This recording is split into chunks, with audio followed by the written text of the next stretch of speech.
देखिए, जो करनाल में हमारे देश के किसान जो बैठे हुए हैं वहाँ 4 दिन से, ना वहाँ पर कोई उनकी सुनवाई करने वाला है, न सरकार की तरफ से उन्हें कोई सुविधा प्रदान करी जा रही है। ये सबसे बड़ा सवाल है देश के लोकतंत्र के चौथे स्तंभ के लिए कि लोकतंत्र का चौथा स्तंभ वो कवरेज नहीं कर रहा है। वो कवरेज कर रहा है तालिबान को, वो कवरेज कर रहा है अफगानिस्तान को, वो कवरेज करता है पाकिस्तान को। क्यों हिंदुस्तान को कवरेज नहीं करी जाती है? हरियाणा के मुख्यमंत्री मनोहर लाल खट्टार एक बात का जवाब नहीं देते हैं कि वो किसानों से वार्तालाप क्यों नहीं करते। किसान का सीधे तौर पर कहना है कि एसडीएम के ऊपर 302 और 307 का मुकदमा दर्ज किया जाए और एसडीएम को तुरंत सजा कराई जाए, और जो किसान भाई हमारे शहीद हुए हैं या जिनको चोट लगी उनको मुआवजा दिया जाए। क्यों नहीं दे रहे भाई ये मुआवजा? प्रशासन और किसान के बीच तो बात बनी नहीं।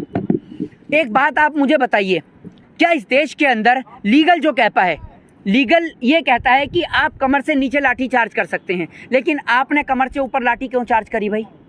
आपको किसने ऑर्डर दिए? एसडीएम के साफ बयान है कि एसडीएम ने क्या वाणी बोली है, और जिस वाणी के चलते किसान भाई शहीद भी हुए हैं, कई किसानों को गंभीर हालत में चोट भी आई है, और सरकार की औकात मुआवजा देने की नहीं थी, इसलिए कुछ किसान मोर्चे वालों ने ही, किसानों ने ही वहाँ 10-10 हज़ार रुपये का उन्हें मुआवजा प्रदान कराया है। तो इसका जिम्मेदार आप किसको मानते हैं, सरकार को या प्रशासन? सरकार को। प्रशासन को हैंडल कौन कर रहा है? सरकार। तो यहाँ पे 1 मिनट मैं आपको रुकना चाहूंगा। आपने जी। कहा कि ये जिम्मेदार सरकार है जी, लेकिन ये वही लोग हैं डंडा खाने वाले लोग जिसने इस सरकार को लाया है। देखिए ऐसा है, डंडा खाने वाले लोग हैं कि सरकार को लेके आए, वो बात आपकी बिल्कुल ठीक है कि लोग लेके आए हैं वोट, तो ये मतलब थोड़ी है कि वोट अगर दिया है तो लाठी और डंडे मारेगी सरकार। ये कहाँ लिखा हुआ है? अब तो जनता चाहती है इन जैसी सरकारों को हटाना। अब तो सीधे तौर पे जनता चाहती है इन जैसी सरकारों को हटाना। क्या इनके पास ऑप्शन नहीं था इस सरकार के अलावा किसी और को लाने का? देखिए ऑप्शन क्या, जब और पिछली सरकारों ने, चाहे आप कांग्रेस को ले लें, तमाम सरकारों को ले लें, उन्होंने काम नहीं किया, या आप कह दीजिए लोग परिवर्तन चाहते थे तभी उन्हें हटाकर इनको लाया गया। लोगों ने सोचा एक चाय वाला प्रधानमंत्री जब कुर्सी पे बैठेगा तब इस देश का कुछ हो सकता है। ये थोड़ी पता था कि चाय बेचने वाला पूरे देश को नंगा करके किसानों को लाठी खिलवाएगा, बहन बेटियों के साथ बलात्कार होंगे तो उनको बलात्कार होते हुए देखता रहेगा, सरहद पर जवान शहीद होगा तो होता रहेगा, इनको कोई फर्क नहीं पड़ता। लेकिन ये तो गुजरात मॉडल देख के लाया गया था ना। कौन सा गुजरात मॉडल और किस तरीके का गुजरात मॉडल? बताइए कौन सा गुजरात मॉडल? गुजरात एक विकसित स्टेट है। कौन सी विकसित स्टेट है? गुजरात के अंदर क्या लोग ऑक्सीजन की कमी के कारण नहीं मरे? वो तो मरे। बताइए, गुजरात दंगे कहाँ पे हुए थे? गुजरात में ही हुए थे। तो कैसी विकसित स्टेट? उस टाइम पे तो मुख्यमंत्री यही नरेंद्र मोदी थे। तो ये लोगों को सोचना चाहिए जिनने वोट दिया। लोगों ने वोट दिया सिर्फ इस नाम पर कि एक विकास के नाम पर, और वोट दिया सिर्फ इसके नाम पर। जो लोगों का माइंड डाइवर्ट किया था इसने किया था कि मोदी जी, हर हर मोदी, घर घर मोदी, हर हर महादेव की जगह पर लोग हर हर मोदी का नारा लगाने लग गए थे। लेकिन देश के लोगों को समझ में आया कि मोदी और महादेव की कभी तुलना नहीं की जा सकती। महादेव देवों के देव हैं और मोदी एक तुच्छ सा आदमी जिसने किसान को सड़क पे लाके खड़ा कर दिया। ना ये राम को मानने वाले हैं, ना ये रहीम को मानने वाले हैं, ये सिर्फ देश को तबाह करने वाले हैं, और कुछ नहीं है इन लोगों का एजेंडा। अगर महापंचायत की बात करें जी, मुजफ्फरनगर की, तो उसको किस नजरिए से देखा जाए? वो महापंचायत की या शक्ति प्रदर्शन?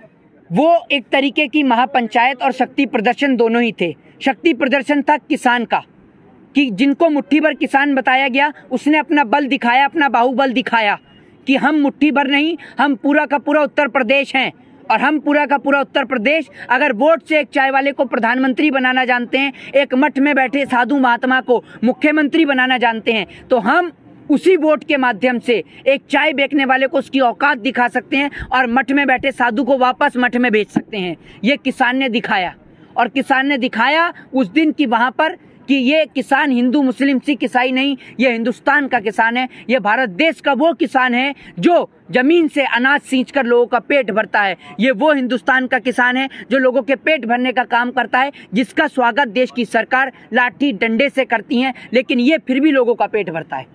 लेकिन वहाँ पे एक मुद्दा और उठ गया जो मीडिया में बहुत ज्यादा चल रहा है, जी नारे का, जी। हर महादेव और अल्लाह अकबर का। एक बात आप मुझे बताइए, भारत देश के संविधान में, भारत देश का जो संविधान है, भारत देश का जो कॉन्स्टिट्यूशन है, भारत देश के संविधान के कौन से पृष्ठ पे ये लिखा हुआ है कि अल्लाह अकबर का नारा और हर हर महादेव का नारा देना एक कानूनन अपराध है?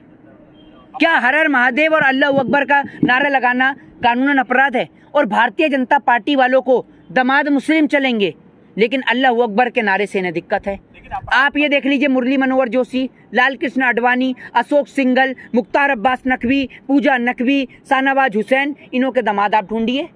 इन्होंने दामाद तो मुस्लिम पकड़ रखे हैं, लेकिन दर्द इन्हें हो रहा है हिंदू और मुस्लिम से। लेकिन यहाँ पे दिक्कत ये है ना, ये अपराध तो नहीं है जी, लेकिन मीडिया में इसको लेकर के बहुत बड़े बड़े डिबेट किए जा रहे हैं। देखिए आप एक बात मुझे बताइए, मीडिया के पास कोई उदाहरण नहीं है। मीडिया क्या है? मीडिया एक, आप समझ लीजिए, मीडिया का एक ये रोल, एक एजेंडा है। मीडिया आज मीडिया नहीं रही है। मीडिया सरकार के हाथ तो बिक चुकी है। मीडिया गुलाम हो चुकी है, और गुलाम हो चुकी है मानसिकता की। उन्हों को मानसिकता के इस दौर में पैसे के अलावा कुछ नहीं दिखाई देता है। उसने अपना ज़मीर त्याग दिया है। उन्होंने मोदी जी की चटुकारिता के आगे, सरकार की गुलामी के आगे, किसान को भी उन्होंने आतंकवादी ठहरा दिया, खालिस्तानी ठहरा दिया। महिलाओं के साथ बलात्कार हुए तो उसको भी झूठा ठहरा दिया। देश के अंदर किसान को खालिस्तानी ठहरवा दिया। फिर उसके बाद में ऑक्सीजन की कमी के कारण लोग मरे तो उनको कह दिया कि ऑक्सीजन की कमी के कारण नहीं मरे, तो क्या भैया कमल का फूल सूंघने से मरे हैं? तो सीधे तौर पे देश की जो मीडिया है वो आज बिक चुकी है। मीडिया, आप एक बात बताइए, जी न्यूज़ आप देखते हैं, किसका चैनल है? भारतीय जनता पार्टी के जो राज्यसभा सांसद हैं सुभाष चंद्रा, इनका चैनल है। न्यूज़ 18 हो गया, ठीक है, रिपब्लिक भारत हो गया, ये किसके चैनल हैं? ये चैनल सरकार के द्वारा एक प्रोपोगेंडे के तहत एक आधारित न्यूज़ चैनल, जिन पे क्या प्रधानमंत्री नरेंद्र मोदी जी का आज तक आपने कोई भी डिबेट एनडीटीवी पे देखा है? क्या प्रधानमंत्री नरेंद्र मोदी जी आकर एनडीटीवी पे रवीश कुमार को, अजीत अंजुम को, पुण्य प्रसून वाजपेयी को, अभिषार शर्मा को, क्या इनको प्रधानमंत्री नरेंद्र मोदी इंटरव्यू नहीं दे सकते? और क्या कभी इस सवाल का जवाब इस देश को मिलेगा कि अजीत अंजुम, पुण्य प्रसून वाजपेयी, अभिषार शर्मा, इन लोगों को न्यूज़ चैनल में आज ये बड़े नेशनल चैनलों पे काम क्यों नहीं कर रहे? इसलिए नहीं कर रहे क्योंकि इन्हों को सरकार की चाटुकारिता, सरकार की दलाली स्वीकार नहीं है। इन्हें जो सत्य है, जो हकीकत है, जो प्रमाण है, वो ही इनको दिखाना है। लेकिन न्यूज़ चैनल आखिर चल तो रहा है, लोग देख तो रहे हैं। न्यूज़ चैनल चल रहा है तो न्यूज़ चैनल वालों से ये भी पूछिए, और अपने केबल टीवी नेटवर्क वाले से भी ये पूछिए कि वो एनडीटीवी इंडिया को आज क्यों नहीं दिखा रहा है। बताइए, आपने देखा होगा कि एनडीटीवी इंडिया को लेकर क्या हो रहा है। केबल टीवी नेटवर्क वाले कैसे, क्यों हटा रहे हैं एनडीटीवी इंडिया को? बताइए, क्योंकि एनडीटीवी इंडिया देश का एकमात्र चैनल जो किसानों को दिखा रहा है, और किसानों को देखते ही कश्मीर से कन्याकुमारी तक का आदमी यहाँ पर बैठ रहा है। ये बुजुर्ग आदमी कब तक 8-8 महीने बैठेंगे? क्या ये धरना 9-9 महीने, 8-8 महीने यहाँ चलता रहेगा? 9 महीने हो चुके हैं धरने को, 9 महीने से ज़्यादा ही, 10वां महीना होने वाला है। तो एक बात मुझे बताइए, इस आंदोलन को 1 साल ही होने वाला है अगर रेल की पटरी के दिनों को भी गिन लिया जाए। तो क्या किसान इस तरीके से सड़कों पर बैठेगा और देश की सरकारें ध्यान नहीं देंगी? तो ऐसा कब तक चलेगा इस देश के अंदर? आपसे एक सवाल और जी। ये महापंचायत में जो मीडिया की गाड़ी के ऊपर लिखा गया था, जी, चैनल का नाम लेकर के चोर है, दलाल है, जी, आपको लगता है किसी अंकल से सही है? देखिए एक बात आप मुझे बताइए, ये किसान बैठा हुआ है 9 महीने से ज़्यादा। आपको इस देश के अंदर कोई सेलिब्रिटी मर जाए तो आप उसके मरने से लेकर उसके अंतिम संस्कार तक का सब कुछ दिखाते हैं। हमारे 650 से ज़्यादा किसान भाई शहीद हुए।